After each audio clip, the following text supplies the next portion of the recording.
Bonjour à tous, ravi d'être présent pour ce webinaire. Donc, je vais commencer par vous partager mon écran et la présentation. Voilà, j'espère que vous voyez mon écran.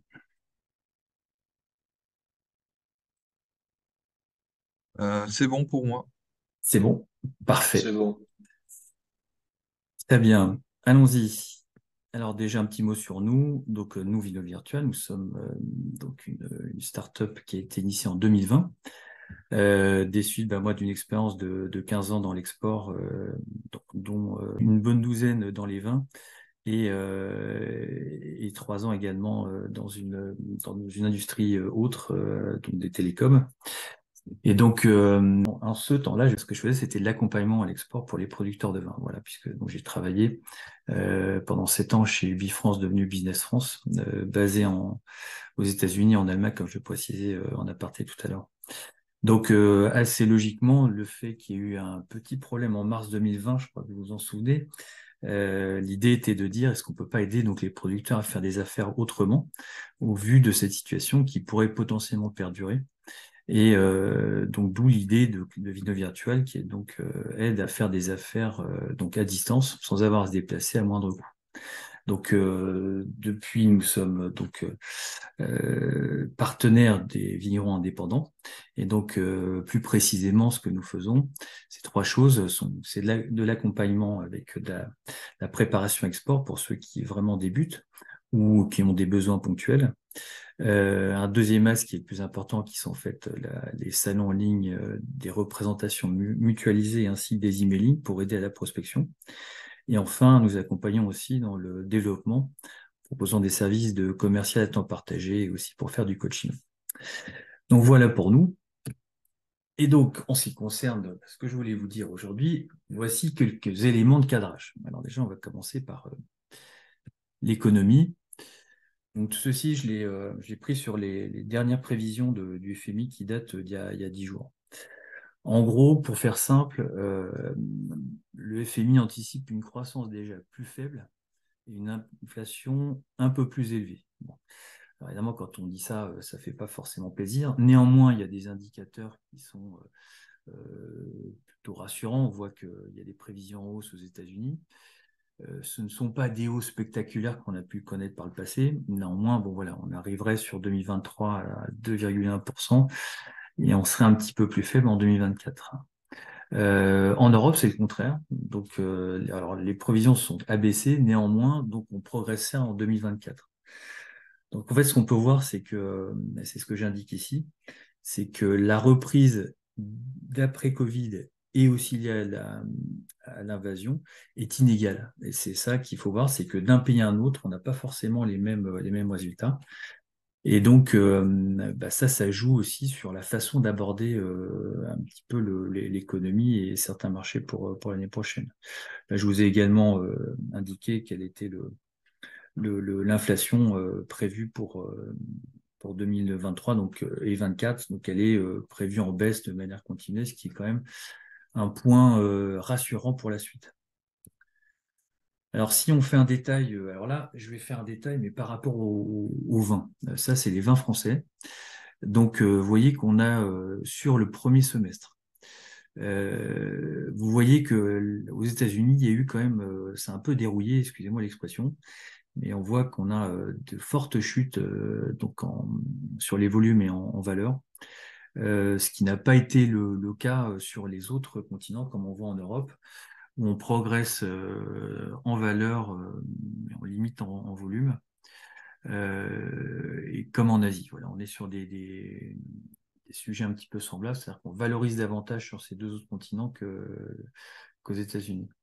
Alors pourquoi ces différences? Alors et surtout aux États-Unis, en fait, il y a eu le contexte inflationniste a été assez marquant et a pesé sur les achats plus qu'ailleurs. Et surtout, il faut voir qu'il y a eu un surstockage des importateurs qui a été fait post-Covid. Donc, ils ont des stocks, ce qui fait que bon, là, ils ont réduit de manière drastique sur ce début d'année. Donc le temps en fait qu'ils distribuent ce qu'ils ont en stock, bon, les choses reviendront. On voit aussi que les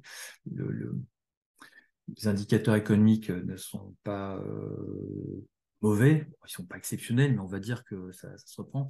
Ce qui fait que quand on regarde aussi les perspectives de la FEVS, eux restent relativement confiants. Voilà. Ça, c'est positif. Ce qui est aussi fait la différence, c'est la diversité de l'offre sur les marchés. Sous-entendu, entendez la concurrence, pour être bien poli. Et donc, il y a des arbitrages qui ont pu être faits sur certains produits, notamment sur l'entrée de gamme, et ce qui a pu peser sur les vins. Alors, si on regarde plus précisément, donc alors la France, au final, on arrive à -8 en volume, mais on valorise. Alors, on valorise grâce au champagne notamment.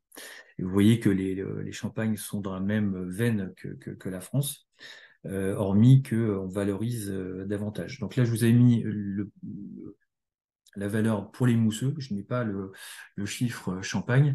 Mais quand on sait évidemment la valeur des champagnes comparée aux effervescents, on peut dire que ce chiffre est assez juste aussi. On pourrait, par extension, l'étendre et le considérer pour les champagnes. Donc, on voit bien, le contexte est quand même à la baisse sur ce premier semestre. L'inflation a vraiment joué son rôle. Mais à la fois, on voit que certaines catégories se portent bien et poussent vers le haut le ticket moyen, oserais-je dire, et le chiffre d'affaires global, ce qui montre qu'en fait, on s'étend. Voilà. C'est-à-dire, on baisse peut-être sur les entrées de gamme, mais par contre, on se renforce sur les hauts de gamme. Alors, dans ce contexte, quoi faire et où investir? Alors ça, ce que je vais vous dire là, c'est vraiment mon avis à moi. Hein, ce n'est pas dans les livres, dans rien du tout. Hein. C'est vraiment un avis personnel, donc qui peut être sujet à débat. Donc déjà, quand on voit un contexte comme celui-ci, mon sentiment, c'est de déjà sécuriser ce qu'on a. Là, je vous ai fait une représentation de ce que pourrait être une forme d'investissement pour cette année prochaine, cette année à venir. C'est donc de ne pas mettre tous ses œufs dans le même panier, mais en revanche de considérer donc trois types d'investissements. Le premier, ça concerne, comme je disais, la notion de pérennisation, donc sous-entendu de soutien de son activité déjà existante. Bien entendu, la prospection, et enfin, la communication. Donc, je vais le détailler un petit peu. Qu'est-ce que j'entends par la pérennisation? C'est surtout le fait d'aider ses partenaires actuels pour maintenir l'activité. Les importateurs aujourd'hui, qu'on a pu le voir, et en plus, j'ai des indicateurs qui ont été donnés par des assureurs, qui me disent que les trésoreries peuvent être un petit peu tendues, avec des demandes de délai de paiement. Peut-être que certains d'entre vous l'ont ressenti déjà. Mais l'idée, c'est ça, c'est qu'ils sont, eux, dans des situations qui sont pas forcément évidentes. Donc, qu'est-ce qui va se passer? Eux, ils vont déjà vouloir écouler leur stock parce que ça, c'est de la marchandise qui a été achetée. Donc, ils ont besoin de l'écouler pour pouvoir assurer leur pérennité eux-mêmes. Et donc, ce qui veut dire qu'évidemment, en ce qui concerne les nouvelles références, ils vont être un petit peu moins regardants théoriquement, je dis bien l'année prochaine, sauf dans le cas où ils auraient des problèmes d'approvisionnement sur certaines références, ou bien, comme d'habitude, hein, on sent que la relation commerciale ne peut plus trop durer, et auquel cas on y met fin, ce qui fait qu'on a besoin de retrouver quelqu'un d'autre. Donc c'est pourquoi moi ma vision, hein, c'est d'avoir une répartition plus nette entre ces deux choses, entre ces deux investissements, pour faire en sorte que déjà on sécurise ce qu'on a, parce que ce qu'on a fait, c'est déjà bien, c'est-à-dire qu'on a déjà investi par le passé, donc il faut rentabiliser ces actions. Et aujourd'hui, vu le contexte, c'est plutôt à considérer, car s'il ne vend pas, on peut peut-être aussi perdre une affaire et un courant d'affaires avec un partenaire existant. Deuxièmement, sur la partie prospection, eh bien, comme je le disais, il y a toujours des opportunités, ça c'est certain. Et c'est vrai que on a vu cette excusez-moi l'expression, mais cette effervescence pour le champagne l'an dernier, il y a 2 ans, post-Covid, et pour les raisons qu'on connaît, et qui fait que il y a eu ce fort développement, ce fort intérêt pour la catégorie. Donc là, on voit bien, hein, c'est statistique, hein, on voit bien que ça se calme parce que maintenant il y a les stocks, faut les écouler et on est dans un moment où bon, le contexte est encore particulier. Donc on y va, les ventes se font peut-être un petit peu plus au compte-gouttes. Néanmoins, il y a aussi bien entendu des opportunités à saisir et donc la prospection en fait doit être une action permanente en fait chaque année pour renouveler et aussi aller chercher de nouveaux marchés en permanence. Donc, par contre, voilà, moi je dis peut-être, c'est mon sentiment, de voir, de considérer aussi la pérennisation en parallèle. Et enfin, donc la partie communication qui, bien sûr, permet d'asseoir la notoriété de sa marque, permet de rassurer les importateurs et encore une fois de favoriser aussi l'écoulement des stocks chez les partenaires. Donc ça peut être un investissement aussi en vue de peut-être 2025 ou 26, qu'il s'agisse des habillages ou qu'il s'agisse d'autres éléments, enfin on y reviendra par la suite, mais tout ceci permet de préparer le moyen terme, oserais-je dire. Donc tout ceci, encore une fois, est un avis personnel. Alors après, sur quel marché investir? Alors, je vous propose de parcourir en fait, d'aller de la gauche vers la droite, commencer par déjà l'Amérique du Nord. Donc, bon, on l'a vu, les États-Unis, c'est qu'on est dans une situation un petit peu particulière.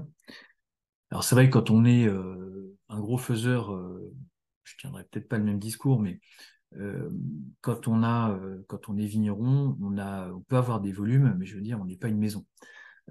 Donc, on peut trouver des opportunités en permanence, puisque le nombre d'acteurs est important. Et donc, et on a une segmentation sur ce marché avec 50 États qui sont présents. Alors certains, évidemment, comme vous le savez, avec des systèmes de distribution très très différents.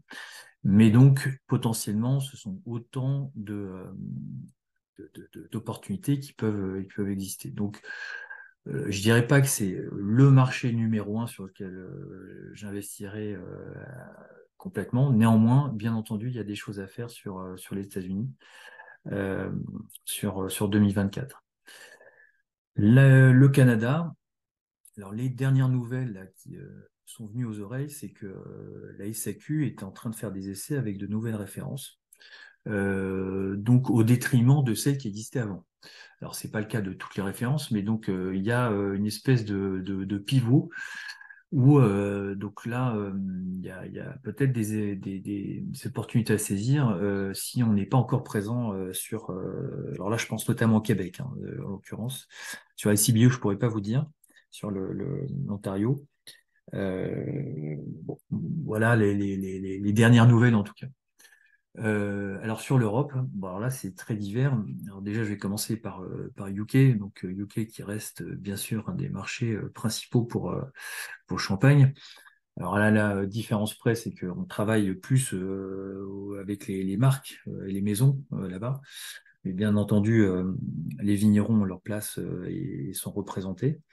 Bon, ben, on a toujours cette difficulté économique, bon, liée notamment au Brexit, mais pas que. Donc là, je dirais que les opportunités sont encore une fois un petit peu comme aux États-Unis. Il y en a toujours. La seule chose, c'est que on n'est pas comme on a pu l'être par le passé dans des dans des développements, des déploiements importants. Mais bon, néanmoins, voici un petit peu quelle est la tendance. Ça reste impacté par l'inflation et par la situation économique. Alors l'Allemagne, enfin après je vais pas tous les faire, mais l'Allemagne c'est vrai a tendance un petit peu à ralentir ses achats. Alors il faut voir que l'Allemagne c'est toujours un petit peu lent au niveau des achats, mais alors l'avantage qu'il y a plus encore qu'en Grande-Bretagne, c'est que là le nombre de faiseurs est très important. Alors c'est vrai que le champagne reste pour ces petits importateurs des, on va dire un complément de gamme. Eux sont très attachés à des entrées milieu de gamme. Je pense notamment à des créments à des prosecco et cava. Néanmoins, le champagne a toujours ses lettres de noblesse. On va dire que le nombre d'opportunités potentiellement est important, euh, mais enfin, voilà, les opportunités sont peut-être pas, à mon avis, au rendez-vous sur les prochaines. Bon, il y a bien entendu toujours des opportunités, ça c'est certain. Après, alors, je finirai par les pays scandinaves. Les pays scandinaves, bon, bah, l'avantage, c'est qu'il y a un pouvoir d'achat qui est toujours intéressant et c'est géré par tous, hein, par des monopoles d'État. Donc, eux, on va dire, comment dire, c'est l'État qui gère tout et qui envoie ses appels d'offres sur des thématiques. Donc, on peut pas vraiment considérer la logique d'achat de la même manière. Et on constate qu'il y a en tendance de fond, toujours besoin de champagne puisque c'est une catégorie qui marche très très bien. La tendance, c'est à des cuvées, on va dire, de niche et des cuvées atypiques, voire rares. Voilà. Donc ça, c'est un petit peu les tendances.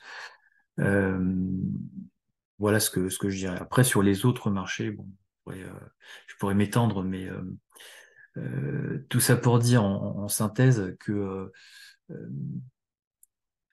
c'est pas l'euphorie, mais le fait de travailler sur le moyen terme, imaginant des actions aujourd'hui, ça peut donc permettre de se faire connaître pour que demain on soit dans les petits papiers pour le temps que l'orage passe en somme, oserais-je dire.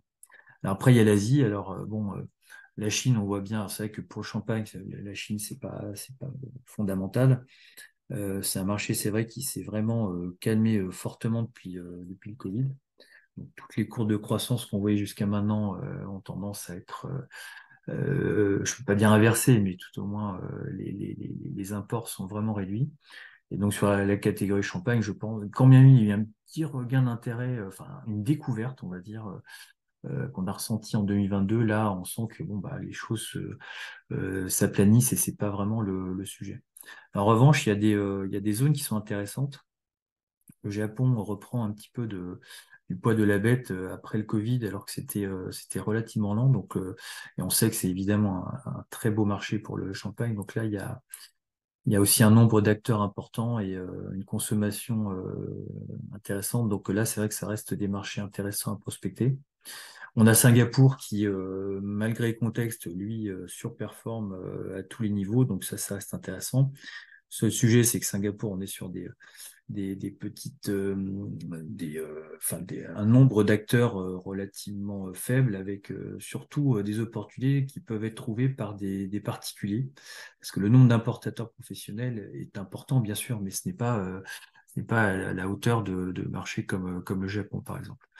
Donc là, il y a des choses à faire. Et puis sinon, il y a aussi un marché intéressant, c'est la Corée. Alors, la Corée a tendance un petit peu à se calmer après avoir été dans une embellie, une croissance très forte dès 2018. Et ça a été accentué par le Covid, où vraiment la catégorie vin, du manière générale, a fortement progressé. Donc là, c'est un marché qui se structure. Néanmoins, il faut voir que c'est la 10e économie mondiale. Et il y a des choses à faire là-bas. Et la catégorie champagne devient de plus en plus importante. Donc là, il y a des coûts à faire. S'ils ne se font pas à court terme, ils peuvent se faire à moyen terme, car ils sont vraiment intéressés par notamment le champagne de plus en plus. Je finirai par Taïwan aussi, c'est un marché où il y a des, euh, des moyens financiers pas inintéressants du tout, donc avec un PIB qui est très élevé et qui s'intéresse aussi de plus en plus au vin et au champagne. Donc ça, c'est nouveau aussi. Et on a senti un regain d'intérêt depuis 2022 qui a été notamment aidé par une loi, le fait que le Sénat reconnaisse Taïwan, pour moi, est une, une intention positive à leur égard. Donc ils ont décidé d'abaisser les taxes sur les droits d'assises sur la catégorie champagne, ce qui a permis de motiver voilà, les ventes. Donc voilà. Et voilà ce que je dirais. Vous voyez, donc il y a, en synthèse, c'est vraiment des bribes de ci, de là. Ça ne veut pas dire qu'il n'y a pas d'opportunité. Il y en a forcément partout. La seule chose, c'est qu'elles sont peut-être moindres.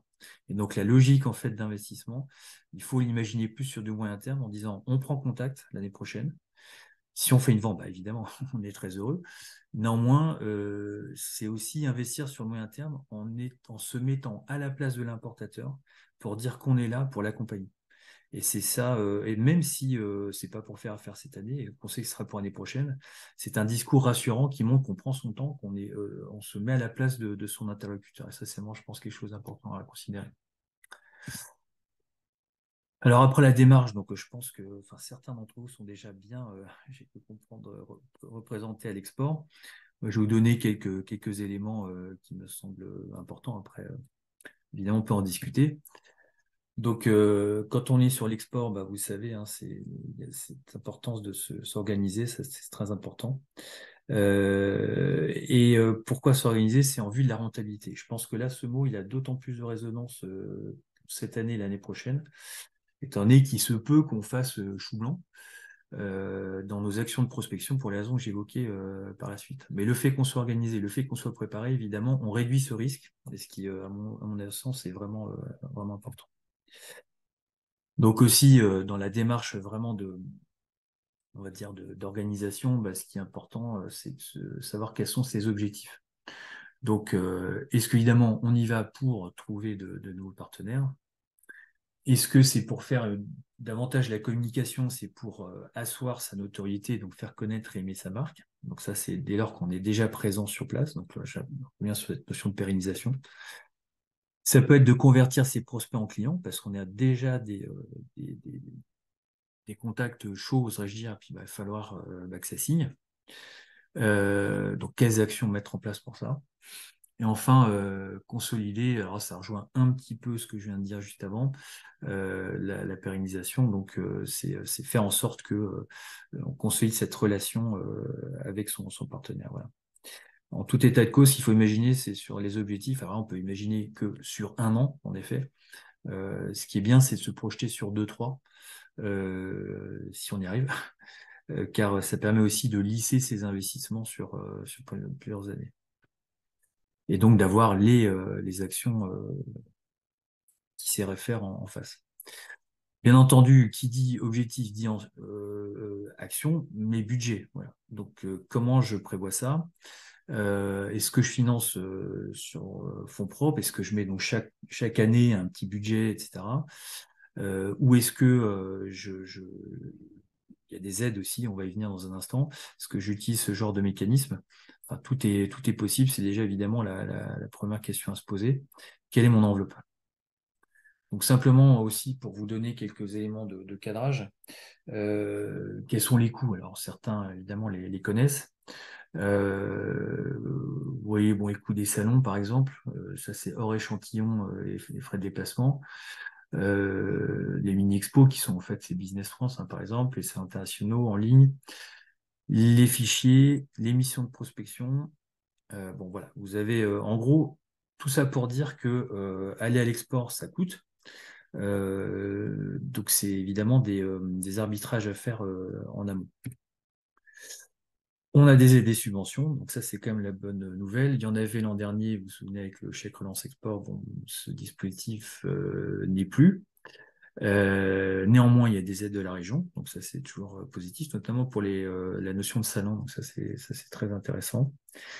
Un dispositif que je trouve assez juste, c'est celui de l'assurance prospection. Donc en fait, on vous fait moyennant évidemment un petit business plan pardon, sur 2, 3 ans, on vous assure en cas de contre-performance dans le cadre de votre prospection.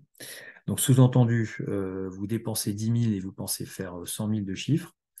Bien si après avoir dépensé cet argent, ce budget, vous n'allez pas au bout, et que vous faites zéro, voilà, vous serez indemnisé à hauteur enfin, un équivalent, j'arrondis, mais de 70% à peu près. Donc ça vous permet quand même d'avoir une avance de trésorerie intéressante et de pouvoir ensuite l'utiliser le temps que vous fassiez vos ventes. Il y a des subventions européennes également. Et alors ça, c'est plutôt pour ceux qui ont des volumes et qui ont déjà un volant d'affaires un peu intéressant sur place. C'est-à-dire que, en fait, si vous avez un budget de dépenses au minimum de 10 000 euros, vous pouvez prétendre à ce genre d'aide. Alors ça vaut le coup, notamment si on est présent en Asie et donc on utilise un Vinexpo Singapour ou Hong Kong. Voilà, et donc vu le tarif, l'un dans l'autre, on peut arriver facilement et rapidement à 10 000 euros. Et ça vous montre quand même que c'est pas fait pour tout le monde. Il faut vraiment avoir un courant d'affaires et avoir des dépenses, un niveau de dépenses relativement important sur la zone pour pouvoir bénéficier de ce genre d'aide. Néanmoins, c'est intéressant puisque vous pouvez obtenir 50% de subvention. Il y a également des prêts, voilà. Alors, je vois qu'il y a une question. Ah, d'accord. Très bien. Bon, ce n'est pas une question, c'est un commentaire. Très bien. Alors, je sais pas, voilà. Bon. Alors, les actions de prospection, alors évidemment, vous allez les reconnaître, hein, mais avant de rentrer vraiment dans le détail, je vous rappelle aussi quel est l'agenda. Ça permet aussi de savoir à quel moment on se prépare pour ces actions.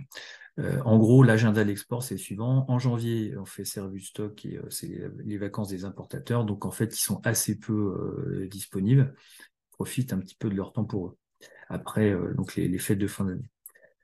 Février jusqu'à mai, voire juin. Donc là, on est dans les rencontres et les référencements, les salons. Donc ça, c'est le gros du gros. Les décisions se prennent au plus tard juin-juillet. Alors ça peut être plus tard suivant certains marchés. Quand on voit certains marchés asiatiques, je pense notamment à la Chine, ça peut être beaucoup plus tard. Donc, mais bon, en gros, je termine. J'ai aussi des cas où j'ai des importateurs allemands qui ont passé des commandes en novembre pour décembre. C'était un premier référencement, donc vous voyez, tout est possible. On va dire que de septembre à novembre, là, c'est le temps pour les importateurs de travailler. Donc, eux, ils préparent leur vente de fin d'année. C'est là où ils font les 60% de leurs chiffres. Donc, c'est vraiment le grand moment pour eux. Donc là, on est plutôt sur soutien aux ventes. C'est dans ce sens-là que les choses se passent. Évidemment, en décembre, ce sont les ventes de fin d'année. Et donc, après, on reprend le cycle d'année en année. Euh,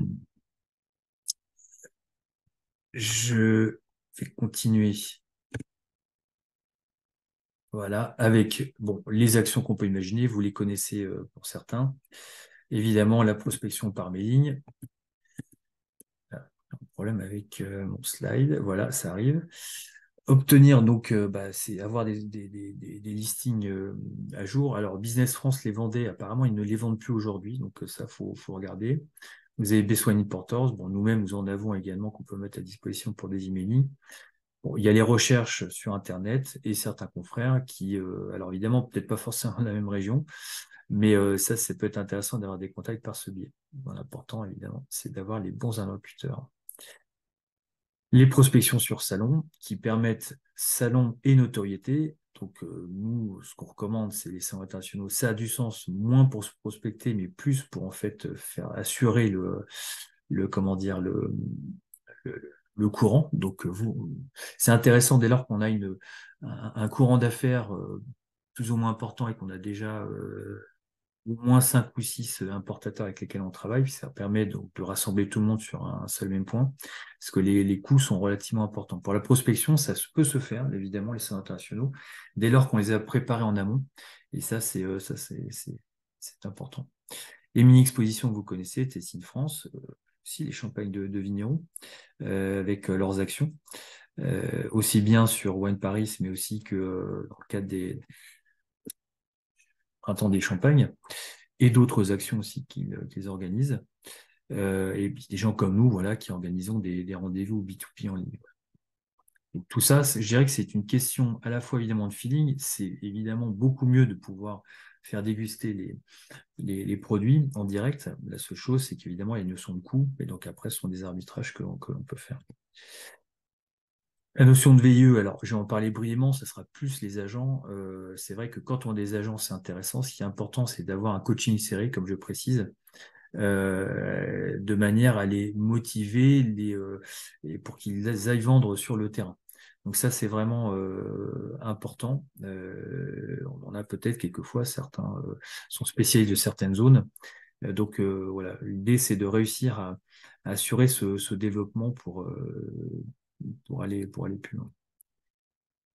Les actions de pérennisation, alors qu'est-ce que j'entends par ça? Bah, c'est surtout aller dans le pays. Alors, on va me dire, oui, mais ça, c'est un coût. Oui, c'est sûr. Néanmoins, il peut y avoir aussi, sur l'Europe, c'est beaucoup plus facile que sur le grand export, naturellement.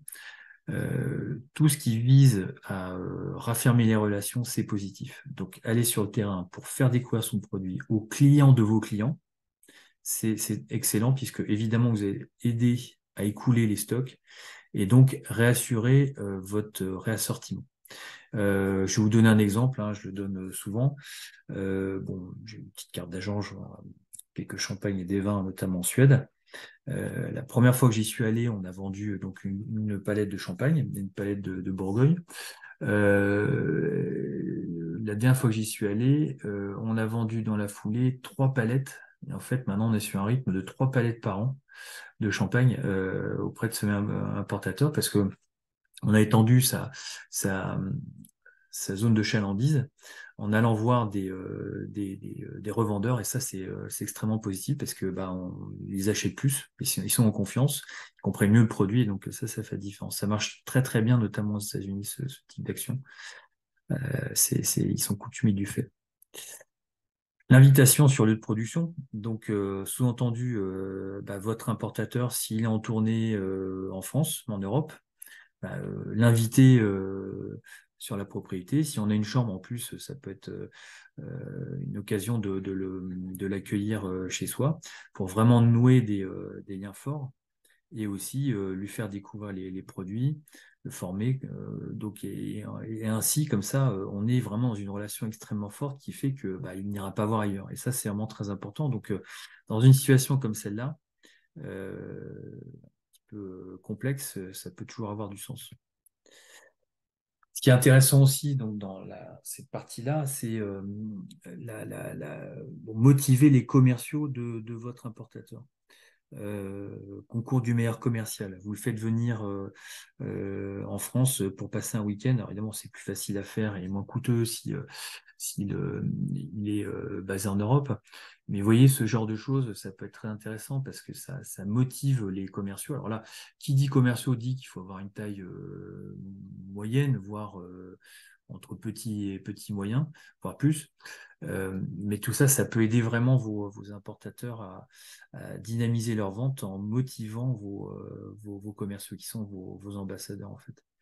Les formations aussi, alors on peut envisager ça, hein, c'est de dire bon si vous voulez, on organise ce soir un webinaire d'1 heure, prenez les bouteilles, je vous expédie parce que c'est aussi le fait d'échantillonner, ça montre qu'on veut aider au développement et donc d'envoyer un carton où à distance on va faire déguster les commerciaux, on les forme, etc. Si on n'a pas forcément les moyens, vous voyez, d'aller sur place, ça c'est un autre moyen intéressant.